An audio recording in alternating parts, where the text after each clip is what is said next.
Welcome into Northside Territory, Foul Territory Network's Cubs podcast. I'm Sahadev Sharma with my partner Patrick Mooney. We are your Cubs beat writers over at The Athletic. And Patrick, we were just talking about this. We have covered a lot of seasons between the two of us. And this is shaping up to be one of the harder to figure out seasons that we've ever covered. This team, these players, very up and down, very mercurial. It wasn't an awful weekend for the Cubs, but I think the last time did we record after the 23 run outburst? I can't even remember. They I think our last show title began with "The Cubs are back," yeah and then Friday afternoon they just get their doors blown off. yeah just a complete reversal of Wednesday's game. Friday was 17-1, if I'm remembering correctly. David Peterson did not have his stuff, was not getting the ball on the ground, and that's going to be a problem for him if he's not doing that. And the Cardinals beat up on the Cubs, won a squeaker on Saturday, and then the Cubs salvage one. But the up and down nature of this season has been something that we just haven't seen before. We'll see if the Cubs can make sure that's not like a long down stretch, just a couple off days there. But I think Saturday was one of the ones I didn't, I was trying to enjoy my 4th of July. I think everyone's 4th, at least where we are, was kind of ruined in a sense, fireworks wise. But you were like, what happened at Wrigley with the fog? That was an odd one. That was one that I just don't like. I watched a little bit of it. I thought when I first turned on my TV, I'll just give my experience. When I first turned on my TV to like check what was going on, this was before the delay had come in, and I thought there was something wrong with my TV or the broadcast. I was like, what the hell is with this broadcast? This is really poor quality. Like, why does it look like this? And then I realized what was going on. What kind of tell us the experience of being there live?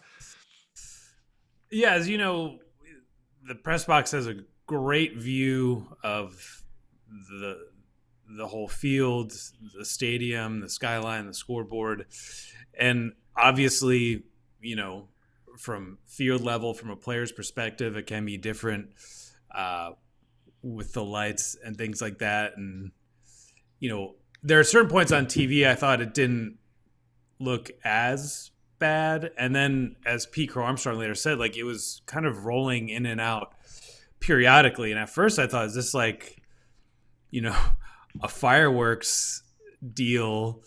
But you did not hear a ton of fireworks. And then you just kind of realize that Wrigley Field is this weird, unique sort of weather center. You don't really know how the conditions are going to change from one inning to the next. And, you know how it is, Sahadev, of like, we're working on the PCA All-Star story. And then you're like, this is kind of weird, this fog, but is it a thing or not? And then I like looked up and I could not see the center field scoreboard. It had just been completely covered in fog. And I was just like, can they play in this? And then all of a sudden you see like the umpires talking to the managers, the head groundskeeper is out there. You see a bunch of Cubs relievers kind of hanging out by the bullpen gate is open. And then I had, an editor on Slack kind of pinged me like, are we going to do something on this? And I was like, starting the Google Doc now. And it was only like a 15-minute delay. It did noticeably clear up. You did start hearing more fireworks all of a sudden off in the distance in the neighborhood. So just taken together, kind of an only in Wrigleyville deal. And, Craig Counsell, never seen anything like it. Ian Happ, the longest tenure player on the team, said he had obviously seen sort of moments like that, stretches where they're fog or weird weather elements, but never like that thick. Yeah, that was a new one. We've definitely, yeah, we've been there when it gets like foggy, but Yeah. uh when I started to see the images and the videos of the when it was, at its peak, I was like, "Oh, this is different than what I'd experienced before." And when I heard what you said, like, and others were saying it, they couldn't see the scoreboard from the press box. That's never happened. Yeah. It may have just been for a brief moment, but it was, yeah, I don't know how you could play in that, and it made sense for them to pause it. But yes, just more weirdness and just kind of symbolic of this season of like, don't know what to expect and kind of don't know what's going on. It's just kind of gotten to this point where it's like, throw up your hands and say you try and figure it out. One player that feels like they've developed some consistency and become kind of this player that I certainly didn't expect him to be this type of player, but he has. You mentioned him, All-Star Pete Crow-Armstrong. Let's take a break and just talk about what Pete has become and why he's so deserving of that All-Star selection. Hey, for the families out there looking for a different path to help your child succeed at home, look into K-12 powered schools. Todd, Father, you've done the homeschooling thing in the past. I know you liked it. Yeah, I did. I liked it a lot. All my kids have done it before. It's an opportunity for them to stay at home and enjoy school just as much. They learn a lot. And this is an opportunity for families that are on the go too as well. They have to understand, listen, can't be at a regular school at all times. I need my child to be doing this, whether it's an athletic career or whatever stature they are at. And we loved every second of it. And I think it is an easy opportunity for some children. K-12 offers tuition-free accredited online public education for students in K through 12, all in a setting that works for your family. See how K-12 powered schools can help unlock your child's full potential. Enroll today at k12.com/FOUL. That's the letter K, the number 12.com/FOUL. K12.com/FOUL. Patrick, I did not see this coming for Pete Crow-Armstrong, and when I say I did not see this, I figured he'd have a hot stretch again this season. I figured he'd be a really good player this season. Great defender, speed. I did not expect the walks to pop like this. He is at a 10.5% walk rate. He's got a 383 on base percentage. With his speed and like base running skills, that is scary. That is scary good, and it hasn't cost him power. He's actually, so ISO, if people don't know what ISO is, it's isolated power. It's a real quick. It's just basically slugging minus batting average. It's just, what do you do? Like, what's your extra base percentage essentially?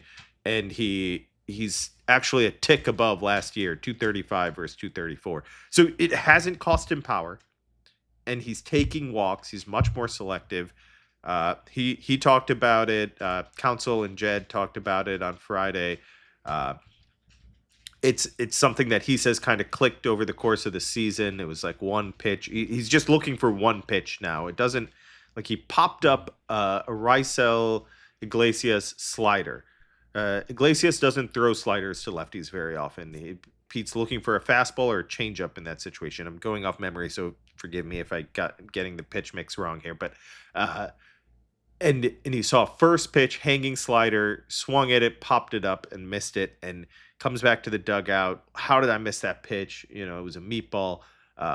Bregman told him something like, "You weren't looking for it," and something clicked for Pete in that moment where it doesn't matter if it's a strike now. If you don't have two strikes on you, don't swing at it if it's not what you're looking for. Because you're not going to do damage on the pitch. And if you look at his numbers, his swing rate is way down. And it can be a little worrisome if you see, like, okay, you're not swinging at anything. Your swing rate is down on both chasing and in the zone. But he's still attacking his pitch. And I think that is a fine line and hard to walk. And I've never really seen a guy go from like a 4 to 5% walk rate to double digits so quickly and not sacrifice something. But this is rare. and kind of special what we're seeing right now. We all saw it last year and certainly the year prior. Of there were these stretches where he seemed like a pretty easy guy to pitch to. Obviously, he's so talented and explosive that, if you made a mistake, he could put one in the seats. But there were moments where he seemed to lack a bit of focus. His plan wasn't as organized. He wasn't as disciplined in that process. And I think you see someone who's grown a lot, who's taken in a lot of information, who's heard a lot of different voices and kind of picked out what works for him.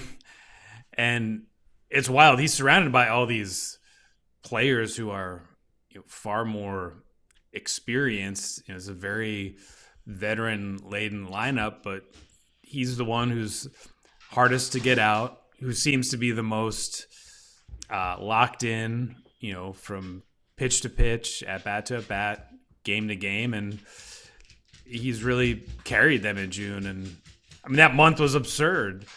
I think it was 5 or 6 stats, within a calendar month, reaching, X level at each one. And it was like Pete, Babe Ruth, and Lou Gehrig. And they did it like, I think it was around 1930. And I think Babe Ruth might have done it twice, but just absurd sort of stats and, unbelievable names that he's now being mentioned in the same breath as.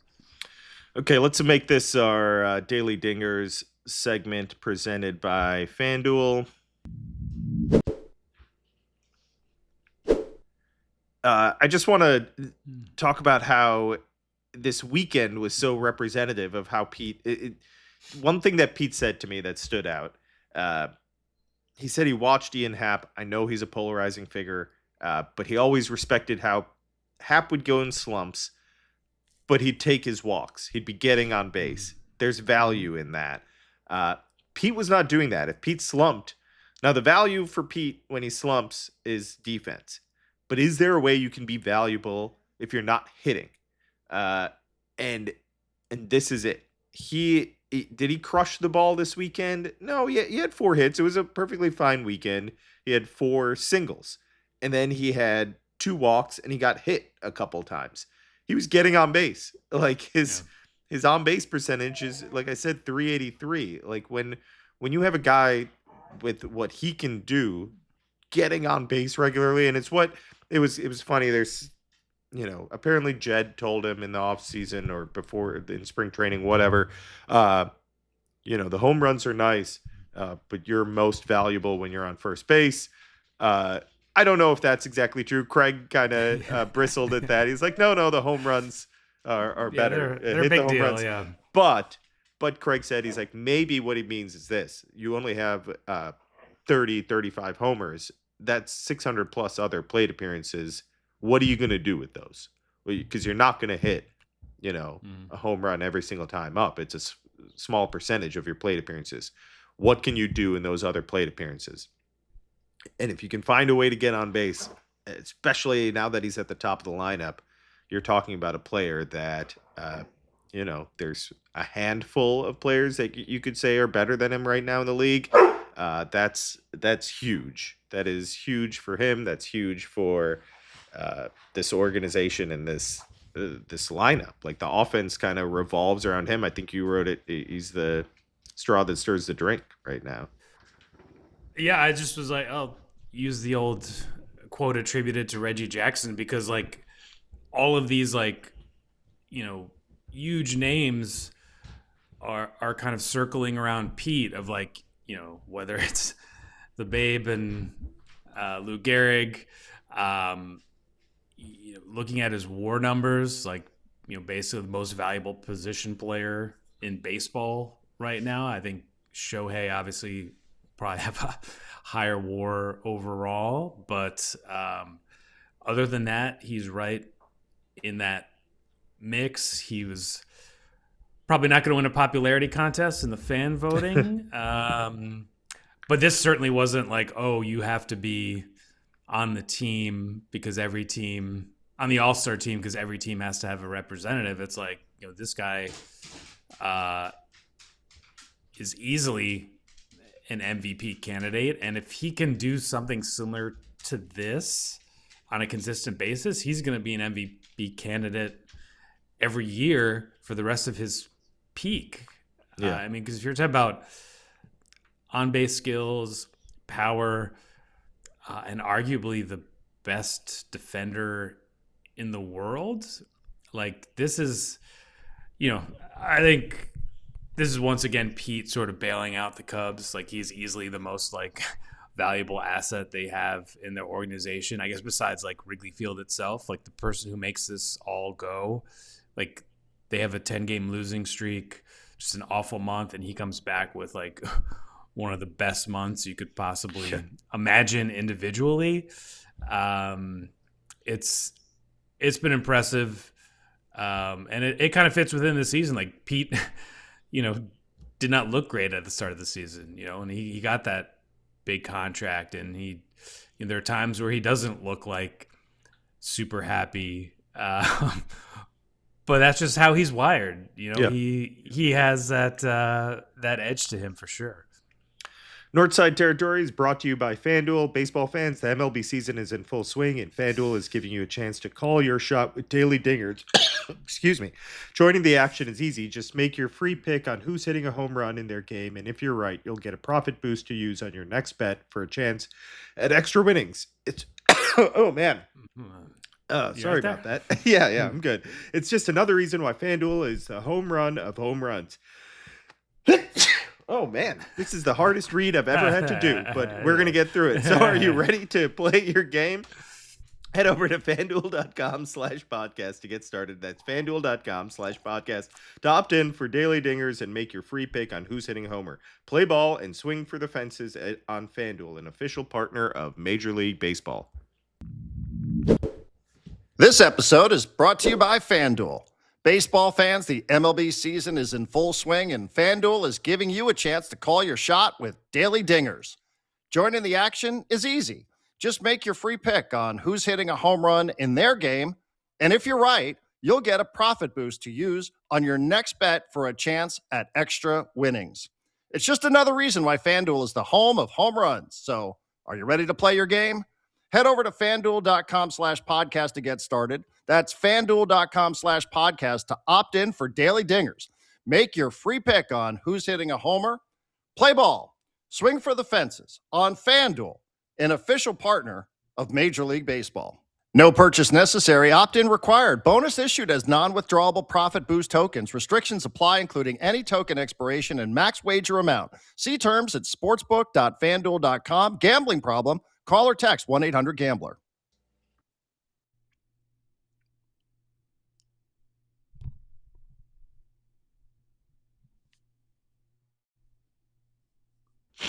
Okay, sorry about that. I was muted. So let's talk about the Cubs pitching situation here, Patrick. We mentioned it about a week or so ago. They added David Peterson. They added Bryce Wilson. Wilson was here very shortly. It wasn't a long stay, but they are just trying to get through this period. The injuries have stacked up to a level that I don't think any of us have really seen before. Like we said, this is one of the weirder seasons we've covered, and I think this pitching situation is part of it. They have a week left before it's the All-Star break, kind of a exhale moment potentially for them if they can get through these next two series. We had Jameson Taillon out in South Bend, I believe, throw a few innings, maybe 3 2/3 innings. And then Bryce Wilson is out. Jake Woodford is in. They're just trying to get innings. They're just trying to get through this moment. Drew Pomeranz is back. So, kudos to this team for getting as far as they have and kind of leveling up and not falling apart in a moment that easily could have been, really difficult for them. Yeah, I mean, I think, Pomeranz is someone who I'm going to be writing about here shortly. I think he's kind of an interesting guy, just as someone who's like thinking about retirement and wound up pitching in all 4 playoff games the Cubs won last year. Things did not work out in Anaheim. It seems like things rarely do out there. And,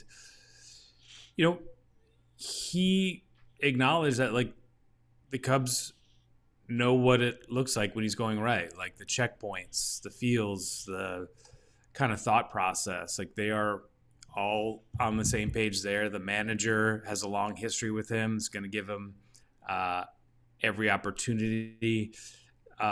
Curious to see what Taillon can give them. It seems like Cabrera, Palencia, a lot of those other guys are obviously after the All-Star break and still have steps to go, but the season hasn't gone totally off the rails because of the pitching injuries, and I think that's what you're going to see over these next several days. I think we got about 4 weeks until the trade deadline. Jed at Wrigley Field the other day again said that he doesn't expect things to really move until late. It's a lot closer towards the August 3rd deadline. So they're going to have to churn through some guys and see what sticks. Yeah, we got, what did you say, 4 weeks? Less than that before the deadline. So I think there's, Jed did talk a few days ago and kind of,